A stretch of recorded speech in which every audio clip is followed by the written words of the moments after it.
से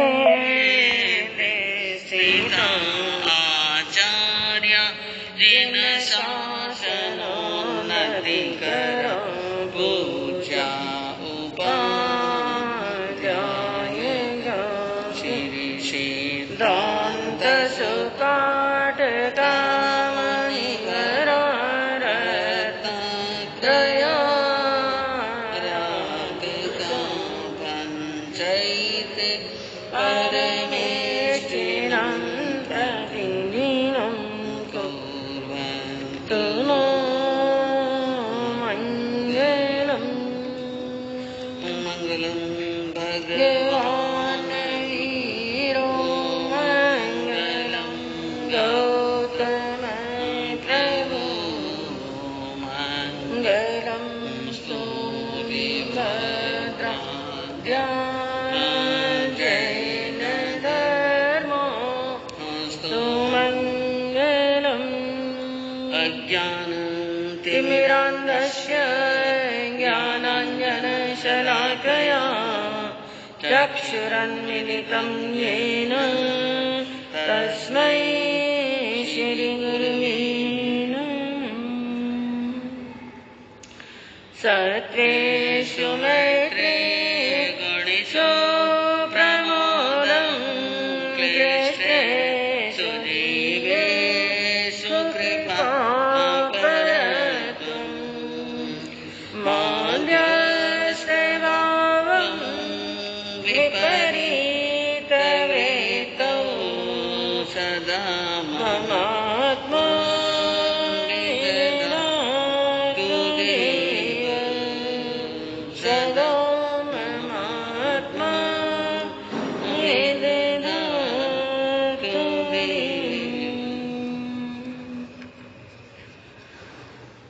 अहिंसा के अग्रदूत, त्रयकाल दृष्टा, भवी जीवों के तारनहार, शासनेश प्रभु श्रमण भगवान महावीर स्वामी के चरणों में कोटि कोटि वंदन। दीन दुखियों के मसीहा, करुणा के सागर, परम पूज्य गुरुदेव श्रमण सूर्य मर्दर केसरी श्री मिश्री मंजी महाराज सबके चरणों में कोटि कोटि वंदन। पाठ पर विराजमान परम श्रद्धेय, परम विदुषी, मधुर व्याख्यानी, सरल मना पूज्य गुरु जी महाराज सबके चरणों में कोटि कोटि वंदन। धर्म प्रेमी बंधुओं, शीलवती माताएं बहनों, उत्तराध्ययन सूत्र के 11वें अध्ययन की तीसरी गाथा के अंदर प्रभु ने उपदेश फरमाया, आहा पंचहिम ठाणेहिम जेहिम सिक्खा नारद भई। अर्थात इस संसार के अंदर 5 प्रकार के मनुष्य ऐसे होते हैं जेहिम शिक्षा न लभई, जिनको किसी प्रकार की शिक्षा नहीं लगती है। जिसके अंदर बताया गया 5 प्रकार के कौन कौन से, थंभा, कोहा, पमायणम, रोगिणालस्येनय।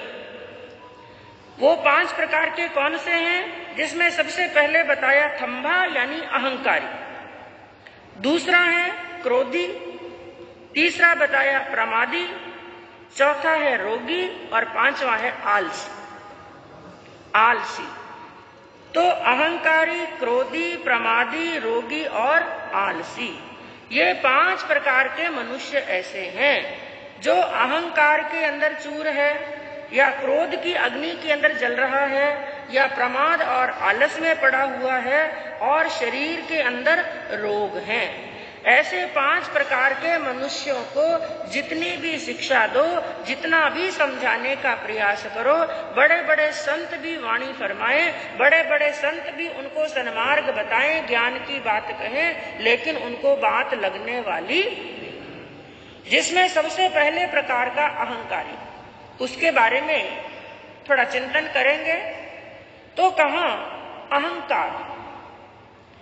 अहंकार एक ऐसी बुराई है, एक ऐसी कषाय है जो मनुष्य को अंधा कर देती है, जब अहंकार सिर चढ़ करके बोलता है उस समय मनुष्य को कुछ दिखाई नहीं देता। और मुख्य रूप में अंधे भी दो तरह के होते हैं, एक द्रव्य अंधे और एक भाव अंधे। द्रव्य अंधे यानी जिनकी आंखों के अंदर ज्योति नहीं, और दूसरे बताया भाव अंधे। भाव अंधे 8 प्रकार के होते हैं, जिसमें सबसे पहला है मोहांध, दूसरा है मदांध, तीसरा है पक्षांध, चौथा है विषयांध, पांचवा है कामांध और छठा है कषायांध। 8 प्रकार के भाव अंधे। भाव अंधे का मतलब क्या हुआ? इन द्रव्य आंखों से तो दिखाई देता है, लेकिन उनकी भावना, उनके विचार ऐसे विकृत हो चुके हैं जिनको दिखाई देने वाला नहीं दिखाई देने का मतलब क्या होता है? क्योंकि बंधुओं, ये द्रव्य चक्षु ही चक्षु नहीं है, ये तो है। इन चक्षुओं से तो केवल संसार को देखा जाता है। एक चक्षु प्रभु ने और बताए, वो है विवेक के चक्षु। कौन से चक्षु? विवेक के चक्षु। तो जिसके द्रव्य चक्षु यानी इन आंखों से दिखाई नहीं देता है, उनको तो द्रव्य अंधा बताया गया है, लेकिन द्रव्य अंधा होना इतना बुरा नहीं। संसार के अंदर कई किस्से हमने सुने कि जिनको जन्म से ही दिखाई नहीं देता था, पूरी जिंदगी जिन्होंने संसार को नहीं देखा, लेकिन फिर भी संसार के अंदर ऐसे ऐसे काम करके चले गए और इतना ज्ञान अर्जन किया कि आत्मा को कल्याण के मार्ग पर उन्होंने लगा लिया। तो द्रव्य अंधा होना ये तो ज्ञानावर्णीय कर्म से जुड़ा हुआ विषय है, लेकिन भाव अंधा होना यानी विवेक के चक्षु बंद हो जाना। तो जिसके अंदर सबसे पहला बताया मोहांध। जो व्यक्ति कंचन, कामिनी, कुटुंब, स्वजन, परिजन, धन, इनके मोह और आसक्ति के अंदर जकड़ा रहता है। क्या सोचता है?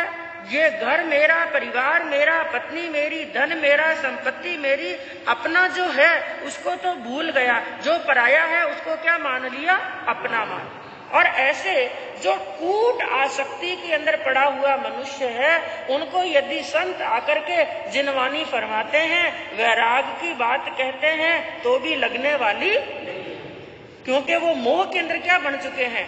अंधे बन चुके हैं। जैसे एक अंधे मनुष्य को दिखाई नहीं देता है, उसी प्रकार मोह के अंधे मनुष्य को भी दिखाई नहीं देता। और दूसरा बताया मदांध। मद प्लस अंध यानी अहंकार के अंदर मनुष्य क्या बन जाता है? अंधा बन जाता है। और ये अहंकार भी प्रभु ने 8 प्रकार का बताया। तो मद के अंदर अंधा बना हुआ मनुष्य, अहंकार में अंधा बना हुआ मनुष्य क्या सोचता है? दुनिया के अंदर पढ़ा लिखा, दुनिया के अंदर होशियार, दुनिया के अंदर विद्वान, दुनिया के अंदर सबसे बड़ा धनवान यदि कोई है तो कौन है? हाँ, मैं हूँ। मेरे से ज्यादा होशियार दुनिया में कोई नहीं है, क्योंकि उसका पैसे का, धन का, ऐश्वर्य का अहंकार सिर चढ़ करके बोलता है। और तीसरा बताया पक्षांध। पक्ष अंध। पक्षांध का मतलब क्या हुआ? हट करने वाला, एक पक्ष की हट करने वाला। जैसे प्रभु का जो धर्म है, प्रभु ने जो मार्ग बताया, प्रभु का मौलिक सिद्धांत क्या है? अनेकांतवाद का। और पक्षांध व्यक्ति क्या करता है? एकांतवाद पर विश्वास करता है। क्या सोचता है? मैं सही हूं और वो गलत। तो जो ऐसा हट पूर्वक कार्य करता है, उसको भी कुछ दिखाई देने वाला नहीं। और चौथा बताया विषयांध, यानी 5 इंद्रियों के विषय और उनके विकारों के अंदर जो मस्त हो जाता है, गलतान हो जाता है, विषयों में डूब जाता है, वो मनुष्य भी किसके समान है? अंधे के समान है। और 5वां बताया कामांध। कौन सा बताया? कामांध, यानी काम के अंदर, विकार के अंदर अंधा बना हुआ मनुष्य, और वो ना दिन देखता है ना रात्रि देखता है। कामांध के लिए तो ज्ञानियों ने यहाँ तक बताया है, एक जो उल्लू है, उल्लू एक ऐसा प्राणी है जिसको कब दिखाई देता है? रात में, दिन में दिखाई नहीं देता। उल्लू एक ऐसा प्राणी है जिसको दिन में दिखाई नहीं देता, और कौवा एक ऐसा प्राणी है जिसको रात्रि में दिखाई नहीं देता। लेकिन कामांध, जो काम के अंदर, कामना के अंदर, काम भोग के अंदर अंधा बना हुआ मनुष्य है, वो कौवे और उल्लू से भी गया बीता है। उल्लू को दिन में दिखाई नहीं देता, कौवे को रात में दिखाई नहीं देता, लेकिन कामांध व्यक्ति को ना दिन में दिखाई देता है ना ही रात्रि में दिखाई देता है। एक बताया गया कषायांध। कषाय के अंदर क्या बना हुआ है? अंधा।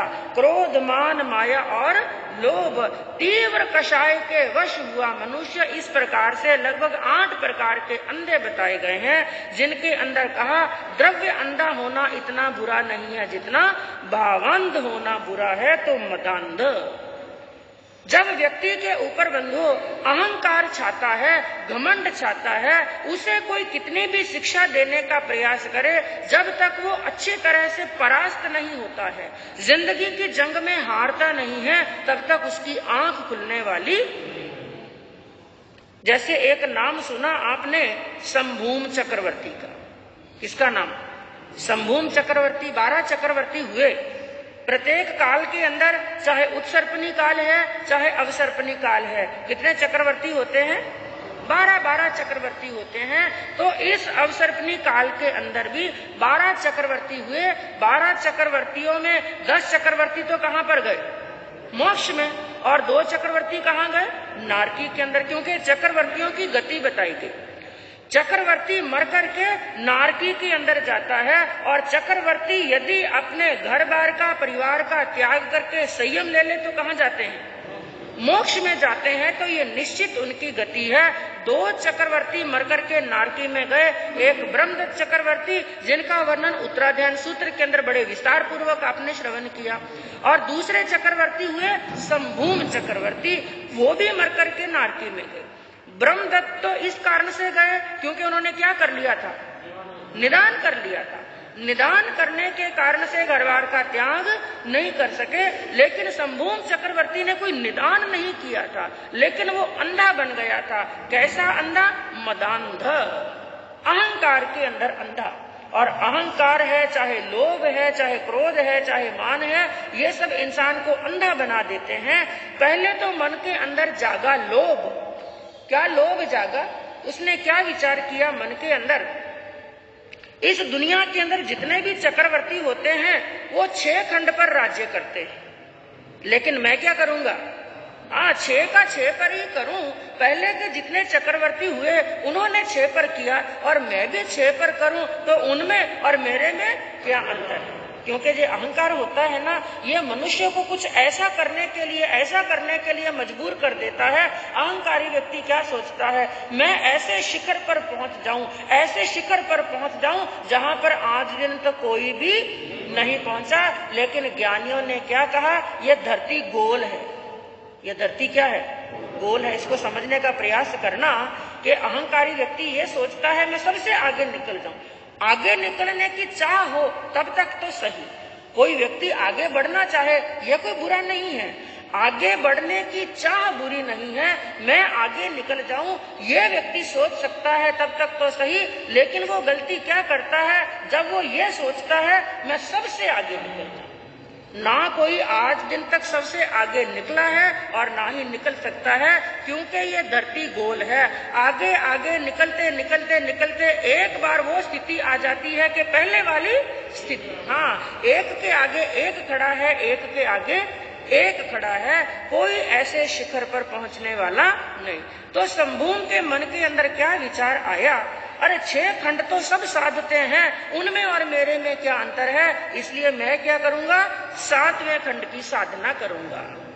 हाँ, विचार कर लिया और अपने मंत्रियों के पास में, सबके पास में मन की बात रखी।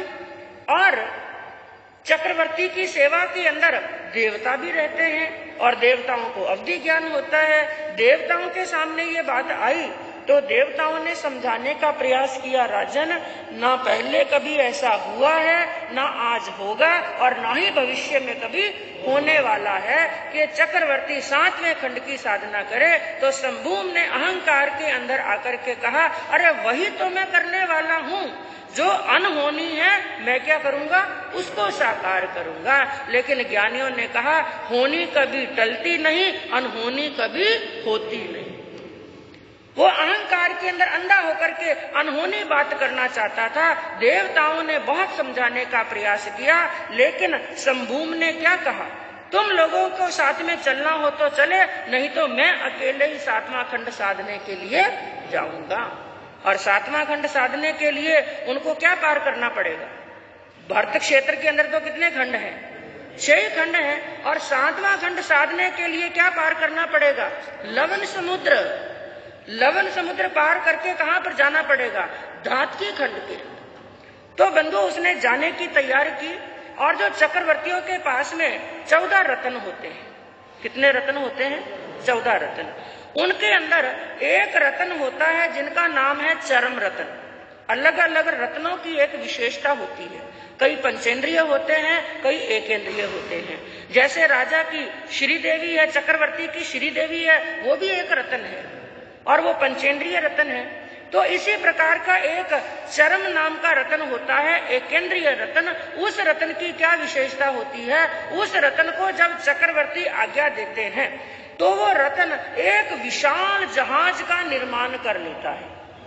और इतने बड़े जहाज का निर्माण कर लेता है कि चक्रवर्ती की पूरी सेना, जिसका पड़ाव पूरे 1 योजन के अंदर 4 कोस के अंदर चक्रवर्ती की सेना का पड़ाव होता है, लेकिन वो चरम रत्न इतना विशाल जहाज का निर्माण कर लेता है कि पूरी सेना उस जहाज के अंदर बैठ सकती है। तो ऐसे जहाज का निर्माण किया, विशाल जलयान का निर्माण किया। अपनी सेना को लेकर के चक्रवर्ती लवण समुद्र की लहरों को पार करते हुए आगे चल रहे हैं। लेकिन बंधुओं, देवता भी साथ में आए, क्योंकि सेवा में थे। देवता को जाना जरूरी था। जो देवता उनकी सेवा के अंदर 25,000 देवता थे, सभी देवता साथ में रवाना हुए। लेकिन जैसे जैसे जैसे लवण समुद्र के अंदर आगे बढ़ते गए, एक स्थान वो भी आया जहां पर देवताओं की सीमा आ गई। अब देवता आगे नहीं जा सकते, देवताओं की हर क्षेत्र की सीमा होती है। देवताओं ने फिर कहा, राजन हमारी सीमा आ गई है, हम अब भी आपको समझाने का प्रयास करते हैं कि वापिस चले चलिए। उन्होंने कहा नहीं। देवताओं की बात नहीं मानी, देवता वहां से रवाना हो गए। अब जहाज आगे जा रहा है और उसी समय योगान योग की बात देखिए, ऊपर से एक देव विमान जा रहा था। देव विमान जा रहा था, अचानक वो देव का विमान रुक गया। क्योंकि कर्मों के बारे में आपने सुना ना बंधुओं, ये कर्म जिसके साथ में जुड़े हुए होते हैं उसके पास में अपने आप ही सामने ले जाकर के खड़ा कर देते हैं। वो देव विमान रुका। देवता ने मन में विचार किया, ये देव विमान क्यों रुका? उन्होंने लगाया अपना अवधि ज्ञान। अवधि ज्ञान लगा करके जाना, अरे ये शंभूम चक्रवर्ती जा रहा है, ये मेरे पिछले भव का वैरी। क्योंकि वो देव कोई और नहीं था, वो चक्रवर्ती के रसोड़े में काम करने वाला एक रसोईया था। देवता पिछले भव में कौन था? एक रसोईया था जो चक्रवर्ती के रसोड़े में काम करता था। और किसी कारणवश वो चक्रवर्ती उस रसोइये के ऊपर गुस्सा हो गए और उनको बड़ा कष्ट देकर के, पीड़ा देकर के मृत्यु के मुंह में भेज दिया। और वो रसोईया आर्त ध्यान, रौद्र ध्यान करता हुआ मरा और देवता बना। और अब उसके याद आ गया वो वैर, मुझे उससे वैर का बदला लेना है। इसलिए देवता ने क्या किया, अपना पूरा जोर लगाया, अपनी पूरी शक्ति लगाई। आंधी चलने लगी, तूफान चलने लगा, बिजलियां चमकने लगी, बादल गरजने लगे और मूसलाधार बरसात शुरू हो गई। अब उस पानी के अंदर, समुद्र के अंदर जोरदार लहरें उठ रही हैं, ऊंची ऊंची कई फीट ऊंची लहरें उठ रही हैं। और वो जहाज उस पानी के अंदर भी एक बॉल की तरह उछल रहा है। लेकिन देवता ने क्या देखा, इतना प्रयास किया, पूरी शक्ति मैंने अपनी लगाई, पूरी शक्ति लगाने के बाद में भी मैं इस जहाज का और चक्रवर्ती का बाल भी बांका नहीं कर सका। कारण क्या है? फिर लगाया उसने अपना अवधि ज्ञान, कारण क्या? और उसने कारण क्या जाना, धर्म इसकी रक्षा कर रहा है। और वो धर्म कौन सा? इसके जहाज के अंदर एक स्थान के ऊपर, जहाज की दीवार के ऊपर नमस्कार महामंत्र लिखा हुआ है। और नमस्कार मंत्र से बढ़कर के 3 लोक में भी कोई शरण। और जब तक ये नमस्कार मंत्र रहेगा मैं इसका कुछ भी बिगाड़ नहीं सकता। अब देवता ने थोड़ा कपट का सहारा लिया, एक ब्राह्मण का रूप बनाया और ब्राह्मण का रूप बना करके विमान के अंदर जहां पर आसन के ऊपर चक्रवर्ती बैठे थे उनके सामने उपस्थित हुए। और उपस्थित होने के बाद में पूछा, राजन कहाँ जाने की तैयारी कर रहे हो, कहाँ पर जा रहे हो? उन्होंने अहंकार भरी भाषा के अंदर कहा, मैं वो काम करने के लिए जा रहा हूं जिसको आज दिन तक दुनिया में किसी ने नहीं किया। भाई ऐसा कौन सा काम करने के लिए जा रहे हो? मैं 7वें खंड की साधना करने के लिए जा रहा हूं। तो उन्होंने कहा, राजन ना भूतो ना भविष्यति, ना पहले कभी हुआ है और ना कभी होगा कि तुम 7वें खंड की साधना कर सको। उन्होंने कहा, देख लेना हाथ कंगन को आरसी क्या, मैं जा रहा हूं। अरे एक मंजिल ऐसी भी आई जहां पर देवता भी वापिस लौट गए, लेकिन ये शंभूम वापिस लौटने वाला। तो ब्राह्मण ने व्यंग्यमयी हंसी हंसते हुए कहा, राजन इतना अहंकार मत करो। तुम क्या सोचते हो तुम अपने बलबूते पर जा रहे हो? क्योंकि उनको तो अंदर से उनको गुस्सा दिलाना था। तुम क्या सोच रहे हो तुम अपने बलबूते पर जा रहे हो? तुम अपने बलबूते पर नहीं जा रहे हो। ये बात सुनी तो संगम का जो अहंकार था, शंभूम का जो अहंकार था, वो और क्रोध के अंदर बदल गया और अहंकार सिर चढ़ करके बोला, तो फिर ब्राह्मण देवता आप ही बताओ, मैं मेरे बलबूते पर नहीं जा रहा हूं तो कौन मेरा सहायक है, किसके बलबूते पर जा रहा है? उन्होंने कहा, अब पॉइंट बिल्कुल सही है, लोहा गर्म है। अब उन्होंने चोट मारी, तुम अपने बलबूते पर नहीं जा रहे हो तो किसके बलबूते पर जा रहा है, कौन मेरी सहायता कर रहा है? उन्होंने इशारा किया नमस्कार महामंत्र की तरफ, ये कर रहा है तुम्हारा सहायता, इसकी सहायता से तुम आगे बढ़ रहे हो। और ये भी आपको बताया, अहंकारी व्यक्ति क्या हो जाता है, अंधा हो जाता है। उसका अहंकार और सिर चढ़ करके बोला, उसने कहा, यह नमस्कार महामंत्र, दीवार पर लिखा हुआ नमस्कार मंत्र मेरी सहायता कर रहा है। मैं जिंदा जागता व्यक्ति हूं, मैं मेरे बलबूते पर जा रहा हूं। ऐसी बात है? ब्राह्मण ने कहा, ऐसी बात है तो मिटाकर देख लो। तुम्हें लगता है कि ये तुम्हारी सहायता नहीं कर रहा है। और उसी समय बंधु चक्रवर्ती उठे और उनके पास में एक कांकिनी नाम का रत्न था। क्योंकि उस नमस्कार मंत्र को हाथ से मिटाना अपने हाथ की बात नहीं है, वो सब देवकृत है, देव योग से बना हुआ है। कांकिनी नाम का रत्न हाथ में लिया और दीवार पर घुमाया और नमस्कार महामंत्र मिट गया। और कहते हैं, जिसके जीवन में से धर्म मिट जाता है उसकी हस्ती हमेशा हमेशा के लिए मिट जाती है, उसका अस्तित्व हमेशा हमेशा के लिए समाप्त हो जाता है। और शंभूम का अस्तित्व मिटने का भी समय आ गया। उसने नमस्कार मंत्र को नहीं मिटाया बल्कि अपनी हस्ती को ही मिटा दिया। जैसे ही नमस्कार मंत्र दीवार में से मिटा और उसी समय देवता ने अपनी शक्ति लगाई, ब्राह्मण वापिस देव रूप बना करके आकाश में चढ़ा, अपनी विद्या फेंकी और जोरदार आंधी और तूफान चलने लगे। उनका जहाज बॉल की तरह उछलने लगा, कूदने लगा और जोरदार पानी उसके अंदर भरने लगा। एक स्थिति वो आ गई कि जहाज के अंदर पानी ही पानी, और एक क्षण वो भी आया कि वो जहाज पानी के अंदर डूब गया। उसके साथ में अहंकार से भरा हुआ शंभूम चक्रवर्ती भी पानी के अंदर डूब गया, ठेठ पानी की सतह तक पहुंच गया। शरीर तो पानी की सतह तक ही पहुंचा, लेकिन आत्मा कहाँ पहुंच गई? ठेठ और भी नीचे, ठेठ नीचे तक, यानी 7वीं नारकी तक चली गई। तो कहने का तात्पर्य बंधु क्या है, जो अपने अंदर भरी हुई ये अहंकार की हवा है ना, इसको सबसे पहले निकालना। क्योंकि एक बार एक ग्राउंड के अंदर कुछ लोग फुटबॉल खेल रहे थे, वहां पर एक व्यक्ति जा रहा था। उसने खड़े खड़े वो दृश्य देखा, ये फुटबॉल कभी ये डॉट मारता है, कभी वो व्यक्ति पांव की ठोकर मारता है, कभी दूसरा मारता है, कभी तीसरा मारता है, कभी ये बॉल ऊपर जाती है और कभी ये बॉल नीचे, सबकी ठोकरें खा रही है। तो उसने पास में खड़े हुए व्यक्ति से पूछा, अरे भाई इस बॉल ने क्या बिगाड़ा है, इस फुटबॉल ने क्या बिगाड़ा है, ये सबके पांव की क्या खा रही है, ठोकरें खा रही है। उसने कहा, इसने बिगाड़ा कुछ नहीं है, इसके अंदर हवा भरी हुई है। क्या भरी है? हवा। हवा भरी, जब तक उस फुटबॉल के अंदर हवा भरी रहती है तब तक वो क्या खाती है? ठोकर खाती है। उसी प्रकार मनुष्य के अंदर भी जब तक अहंकार की हवा भरी रहती है ना, वो भी क्या खाता रहता है? ठोकर। और याद रखना, जिसके अंदर अहंकार रहता है ना वो कभी किसी का प्रेम प्राप्त कर सकता है, ना ही सम्मान प्राप्त कर सकता है, ना ही वो किसी के साथ में हमदर्दी के भाव रख सकता है, ना ही किसी का मित्र बन सकता है, ना ही किसी का स्नेही बन सकता है। क्योंकि एक अहंकारी व्यक्ति, एक घमंडी व्यक्ति क्या सोचता है, मैं ही सब कुछ हूं, मैं ही जो काम करता हूं अच्छा करता हूं, मेरे जैसा करने वाला कोई नहीं। तो एक अहंकारी व्यक्ति अपने अंदर नम्रता को खो देता है। क्योंकि अहंकार की और नम्रता की बनने वाली, जहां पर अहंकार है वहां पर नम्रता नहीं है, और जहां पर नम्रता है वहां पर अहंकार। और ये अहंकार है ना, किसी को झुकने नहीं देता।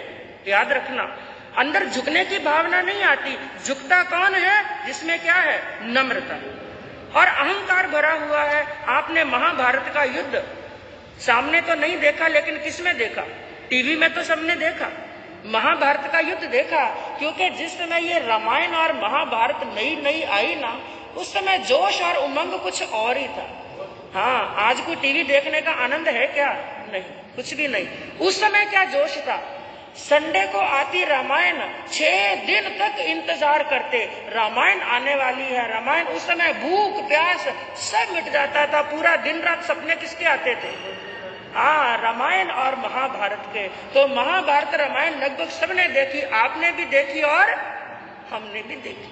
हाँ, तो महाभारत के अंदर जिस समय कुरुक्षेत्र का युद्ध शुरू हुआ, कौरवों और पांडवों की सेनाएं एक दूसरे के सामने खड़ी हैं, एक दूसरे के शत्रु बने हुए हैं। लेकिन उस समय अर्जुन ने जो सबसे पहला बाण फेंका, वो भीष्म पितामह के सामने फेंका। लेकिन कहां पर? नीचे, जहां पर उनका रथ खड़ा है, घोड़े खड़े हैं, वहां पर कुछ दूरी से सबसे पहला बाण नीचे फेंका। वो किस लिए? चरण स्पर्श करने। उनका बाण क्या संकेत कर रहा था? जबकि उनसे क्या करनी है? लड़ाई करनी है।